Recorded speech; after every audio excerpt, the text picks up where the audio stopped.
नमस्कार. तुमच्या आमच्या कुकिंग शोमध्ये मी तुम्हा सर्वांचे स्वागत करते. आज आपण रक्षाबंधन स्पेशल शेवळ्यांची खीर कशी बनवायची याची रेसिपी पाहणार आहोत. तर चला मग रेसिपी बनवण्यास सुरुवात करूया. त्यासाठी येथे मी कढईमध्ये 2 टेबलस्पून साजूक तूप गरम होण्यासाठी ठेवले आहे. त्यामध्ये आपण बारीक कट करून घेतलेले 10 ते 12 बदामाचे तुकडे, 10 ते 12 काजूचे तुकडे. आता आपण ह्या काजू बदामला छान प्रकारे गुलाबी रंग येईपर्यंत तळून घेणार आहोत.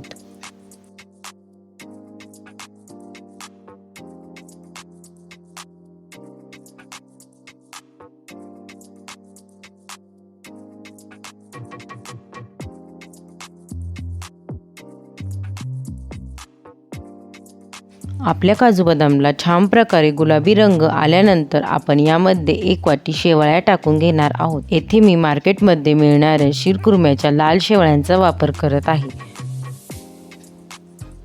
आता आपण या शेवळ्यांना 1 मिनिटांपर्यंत तुपामध्ये चांगल्या प्रकारे तळून घेणार आहोत.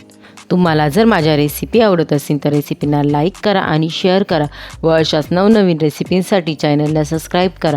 त्यासोबत शेजारील बेल आयकॉनला प्रेस करा म्हणजे तुम्हाला माझ्या नवीन रेसिपींचे नोटिफिकेशन सर्वात पहिले मिळेल.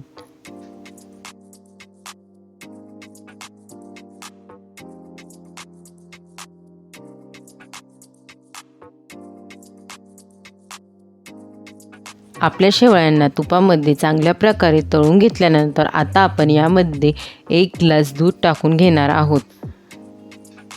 दूध टाकून झाल्यानंतर आता आपण हे सर्व चांगल्या प्रकारे मिक्स करून घेऊ.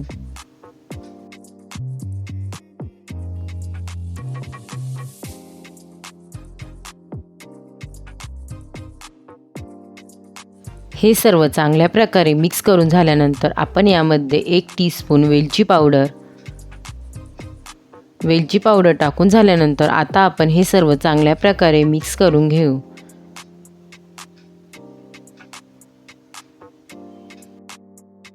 हे सर्व चांगल्या प्रकारे मिक्स करून झाल्यानंतर आता आपण यामध्ये 3 टेबलस्पून साखर टाकून घेणार आहोत. तुम्ही तुमच्या आवडीनुसार गोडाचे प्रमाण कमी जास्त करू शकतात.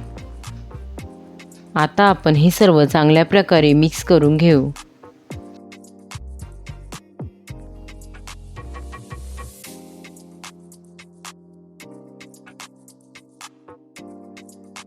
खीर चांगल्या प्रकारे उकळायला लागल्यानंतर आपण यामध्ये चिमूटभर मीठ टाकून घेणार आहोत.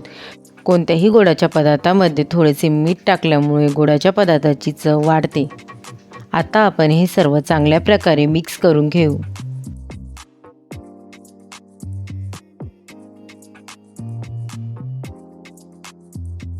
खीर चांगल्या प्रकारे उकळून झाल्यानंतर आता आपण गॅस बंद करून घेऊ. गरमागरम अशी रक्षाबंधन स्पेशल शेवळ्यांची खीर कशी वाटली मला कमेंट करून नक्की सांग. रेसिपी आवडली असेल तर रेसिपीला लाईक करा, शेअर करा व चॅनलला सबस्क्राईब करा.